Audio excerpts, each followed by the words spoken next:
మిత్రులారా జెండాలు కిందికి దించండి. జెండాలు జిల్లా కాంగ్రెస్ అధ్యక్షుడు మిత్రుడు రోహిన్ రెడ్డి గారు, అదేవిధంగా మీ అభిమాన పార్లమెంట్ సభ్యుడు రేవంత్ మన దానం నాగేందర్ గారు, అదేవిధంగా 4 ఏళ్ల కింద వచ్చిండు మనోడు కాంగ్రెస్ అధ్యక్షుడుగా, 10 ఏళ్ళు పనిచేసిండు. 10 ఏళ్ల నుంచి ఉన్న కేసీఆర్ పనిచేసిండా లేదా? అదృష్టం అంటే మనదే. యావత్ భారతదేశంలో 4 ఏళ్లలో ముఖ్యమంత్రి అయిన ఏకైక వ్యక్తి అడ్డాడు రేవంత్ రెడ్డి. అదేవిధంగా యూత్ కాంగ్రెస్ మాజీ అధ్యక్షుడు రాజ్యసభ అనిల్ కుమార్ గారు, అదేవిధంగా కార్పొరేటర్స్, మహిళా కార్పొరేటర్స్, బ్లాక్ అధ్యక్షులు, డివిజన్ అధ్యక్షులారా, సోదరులారా, సోదరుమణులారా, సమయం లేదు. ఎందుకంటే ఆయన ఇంకా 2 దగ్గర పోవాలి. ఏం డ్రామా చేస్తున్నారు? నా ఉద్దేశంలో ఈ భారతదేశం ఎన్నికలు ఇది ఆషామాషి కాదురా బాబు. నరేంద్ర మోడీ దేశాన్ని విడగొట్టాలని చూస్తున్నాడు. రాహుల్ గాంధీ ఏమో ఈ దేశాన్ని ఒక్కటి చేయాలని చూస్తున్నాడు. ఎవరి రాజ్యాంగాన్ని రద్దు చేయాలని చూస్తున్నారు వాళ్ళు. కనుక ఇవాళ సమయం ఆసన్నమైంది. మిత్రులారా, యావత్ భారతదేశంలో ఇండియా కూటమి, సిపిఐ, సిపిఎం, అన్ని పార్టీలు, జనతాదళ అందరం కలిసి ఒక మహా కూటమి, ఇండియా కూటమి. అంటే ఇండియా అంటే భారతదేశం ఆనాడు దేశ స్వాతంత్ర్యం గురించి పోరాడినటువంటి హిందూ, ముస్లిం, సిక్, ఇసాయి, అదేవిధంగా పార్సీ అందరూ కూడా ఈ దేశానికి స్వాతంత్రంలో పోరాడిండు.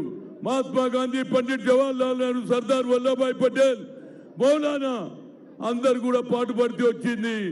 రాజ్యాంగం ఎవరు రాయాలన్నారు?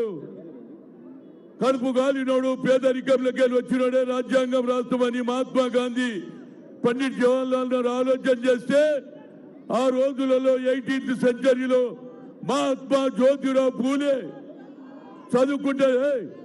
చదువుకుంటేనే భవిష్యత్ అన్నాడు. చదువుకున్నాడు, బ్యారిస్టర్ అయి రాజ్యాంగాన్ని రాస్తే ఇలా రాజ్యాంగాన్ని పక్కకు పెట్టేసి కొత్త రాజ్యాంగం రాస్తా అంటున్నాడు. కనుక ఇలా అమిత్ షా ఇలా ఆదిలాబాద్ లో అంటాడు ఈ ఎస్సీ ఎస్టీలకు ఏం చేసింది కాంగ్రెస్ అంటున్నారు.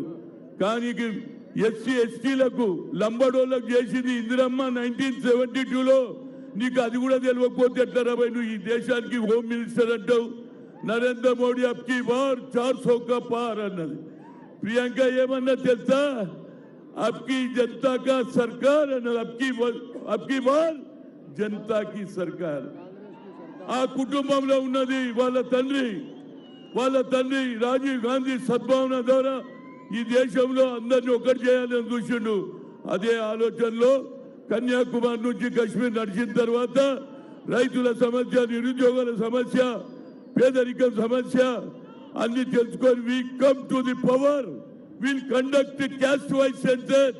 అంతటితో ఆగలే, 50% సీలింగ్ కూడా ఎత్తేస్తా అన్నాడు. కనుక మిత్రులారా, సమయం ఆసన్నమైంది. కానీ నాకు 2 కోరికలు ఉన్నాయి.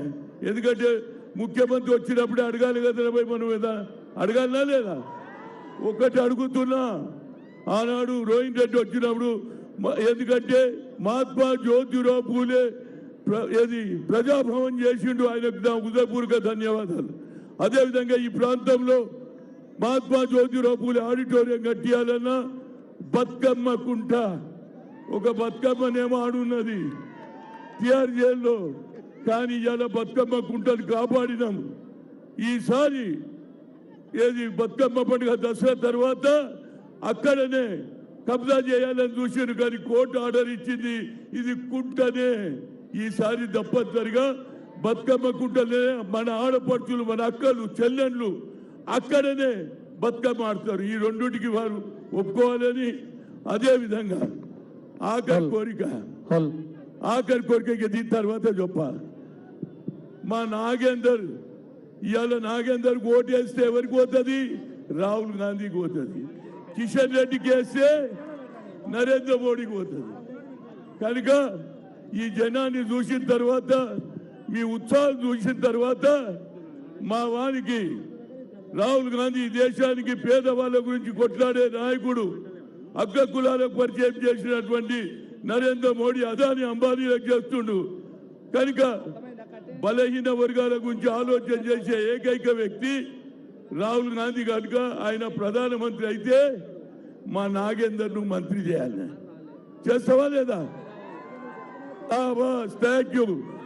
కేంద్రంలో మంత్రి చేయి. మావాడు ఉండాలి కదా, మీరే ఉంటే ఎట్లా మా వాళ్ళు కూడా ఉండాలి. కనుక తప్పనిసరిగా ఒప్పుకున్నారు. ఎక్కువ చెప్పకుండా నాగేందర్ మాట్లాడతాడు. తర్వాత యా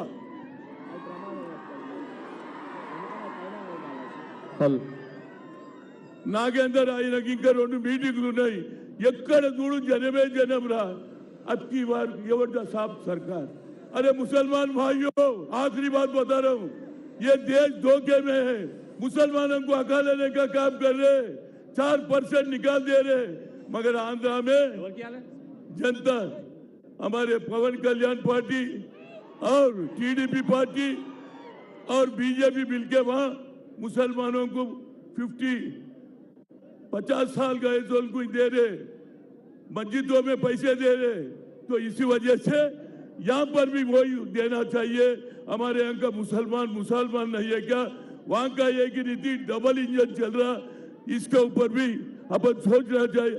5 साढ़े 5 का नमाज पढ़ो, सीधा जाओ घर में, वहां जाके हाथ का निशान को बटन दबा दो, कोई बोलते.